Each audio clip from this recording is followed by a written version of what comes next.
حضرت عمر दिन को तख्त हुकूमत पे बैठते थे और उनका तख्त को सोने जबरजद का नहीं था, मस्जिद नबवी की चटाई थी और सारा दिन वहां बैठ के लोगों की बातें सुनते।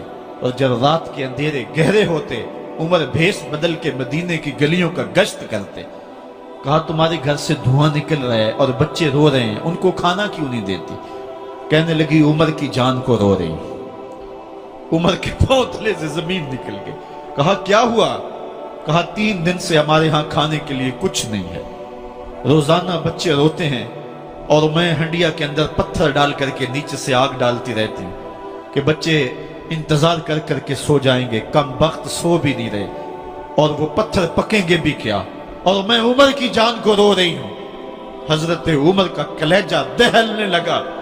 फौरन पलटे, वापस बैतुल माल में आए, घी का एक कनस्तर लिया, आटे की बोरी ली, मिर्च मसाला जात बहुत कुछ उठाया, अपने कंधे पे रखा, बोरी अपनी कमर पे लादी।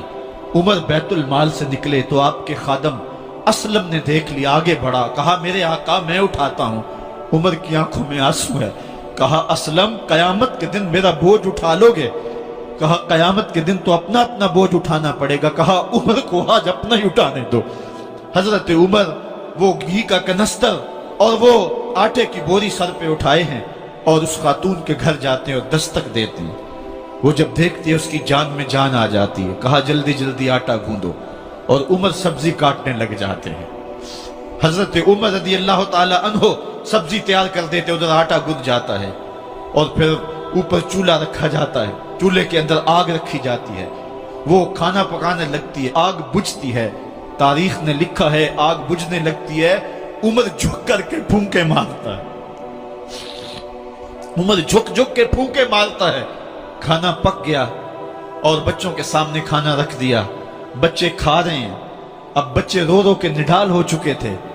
हजरत उमर अपने हाथों को और अपने घुटनों को और अपने पांव को जमीन पे लगा के, जिस तरह बकरी का बच्चा चलता है वेड़े के अंदर, कभी इधर चलते हैं कभी इधर चलते हैं, ताकि बच्चे मुझे देख के खुश हों और दिल में कहते उमर जितना रुलाया है अब इतना हंसाना भी पड़ेगा। तो कभी उमर अमीरुल मोमिनीन, ये मैं किसी आज के जो है वो लोगों के वोटों पे मुंतखब होने वाले हुक्मरान की कहानी नहीं सुना रहा, मैं उस उमर की कहानी सुना रहा हूं जो 23 लाख मुरब्बा मील का हुक्मरान है, आधी दुनिया का बादशाह है। हजरत उमर जो है जिस तरह बकरी का बच्चा चलता है, इस तरह अपने हाथ और अपने घुटने जमीन पे टेक करके जो है वो इस तरह चलते हैं। बच्चे उमर को देख के मुस्कुराते हैं। जब बच्चे मुस्कुराने लगे तो हजरत उमर ने उस खातून से कहा बुढ़िया उमर को माफ कर दे। उसने कहा तू इतनी हमदर्दी क्यों करता है? कहा उमर बेचारा बड़ा फंसा हुआ है, फिक्र है उसको यरमूक को, फुस्तात हुलवान की, जब फतह है मिस्र तो तैयारी है ईरान की, आते जाते वफद से मुलाकात भी करता होगा और शब को मालूम हालात भी करता होगा, कांटों में उलझी हुई बेचारे की जान है, नींद उसको भी आती है, आखिर वो इंसान है, मेरी बहन उमर को माफ कर दे।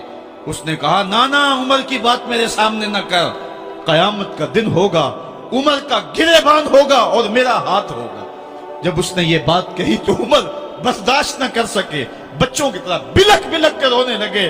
कहा वो बदनसीब उमर तेरे सामने है, आज ही कहला जो कहना है, कयामत के दिन मुझे माफ रखना। उसने कहा तू उमर है? कहा बदनसीब उमर तेरे सामने खड़ा हूं। मेरे उमर कहते हैं अगर दजला के किनारे एक बकरी का बच्चा भी प्यासा मर गया उसका हिसाब भी उमर से लिया जाएगा। हजरत उमर निकले यरूशलेम में, एक ऊंट है एक गुलाम है, कभी वो सवार होता है कभी आप बारी मुकर्रर की है।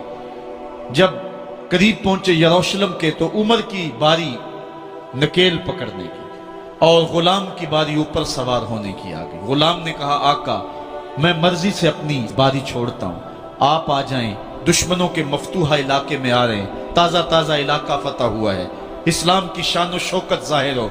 उमर ने कहा इस्लाम की शान और शौकत ऐसे जाहिर नहीं होती है, अपनी बारी पे तुम बैठोगे, अपनी बारी पे मैं बैठूंगा। लोग मुंतजर खड़े हैं, दूर से जब देखा कहा इसकी हैबत से कांपते थे हम, ये तो कोई हबशी लगता है, रंग काला है, होंठ मोटे हैं, इससे तो ज्यादा हसीन इसका गुलाम है जो आगे आगे चल रहा है।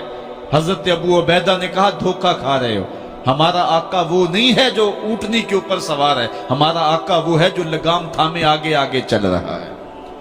حضرت عمر رضی اللہ تعالیٰ عنہ کو آگے بڑھ کے جابیہ کے مقام پہ حضرت ابو عبیدہ بن جراح نے استقبال کیا، تو حضرت عمر آگے بڑھے اور انہوں نے آگے بڑھ کر کے حضرت ابو عبیدہ کے دونوں کندھوں پہ ہاتھ رکھا، اور سنو حضرت عمر نے کیا کہا، کہا لا الہ الا اللہ انا کنا اذل قوم فاعزنا اللہ بالاسلام، کہا کہ لا الہ الا اللہ، اے ابو عبیدہ بن جراح، ہم ایک ذلیل قوم تھے اور اللہ نے ہمیں اسلام کی وجہ سے عزت عطا کی ہے۔ اور میں تمہیں ایک تاریخ ساز بات کہنے لگا ہوں، اور وہ یہ ہے کہ جب تک ہم اس عزت والے اسلام کے دامن کو تھامے رہیں گے ہماری عزت قائم رہے گی، اور جب اسلام کے علاوہ کسی اور جگہ سے عزت ڈھونڈیں گے تو رسوا کر کے رکھ دیے جائیں گے۔ یہ ہے وہ خلاصہ جو حضرت عمر نے امتوں کے عروج و زوال کا بیان کیا ہے۔ اس امت کو جو خیرات ملی ہے تخت و تاج کی، وہ پینٹاگون سے نہیں ملی، وہ واشنگٹن سے نہیں ملی، وہ وائٹ ہاؤس سے نہیں ملی، وہ محمد عربی کے جوڑوں کا صدقہ ملی ہے۔ اس لیے جب ہم نے اسلام سے انحراف کیا، پاکستان حاصل کیا گیا تھا، پاکستان کا مطلب کیا؟ لا الہ الا اللہ۔ ہم نے اس نعرے کو چھوڑ دیا ہوا ہے، ہم نے انحراف کر دیا ہے۔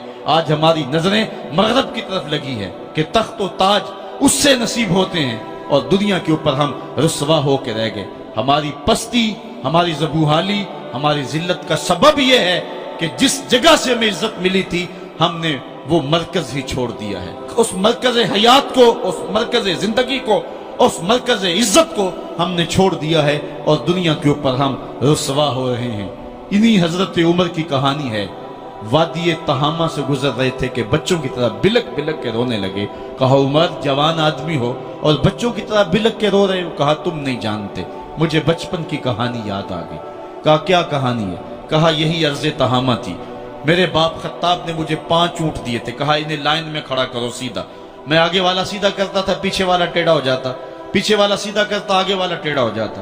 میرے باپ خطاب نے مجھے بڑا مارا۔ کہا ایک عرب کے بیٹے ہو کہ تم سے 5 اونٹ لائن میں کھڑے نہیں ہوتے؟ کہا ایک زمانہ عمر پہ وہ تھا کہ اس سے 5 اونٹ لائن میں کھڑے نہیں ہوتے تھے، اور آج شرق سے لے کر غرب تک 23 لاکھ مربع میل کی حکمرانی اور انسان بھی لائن میں کھڑے ہیں۔ یہ محمد عربی کے جوڑوں کا صدقہ نہیں ہے تو اور کیا ہے؟ عمر سے تو 5 اونٹ لائن میں کھڑے نہیں ہوتے تھے۔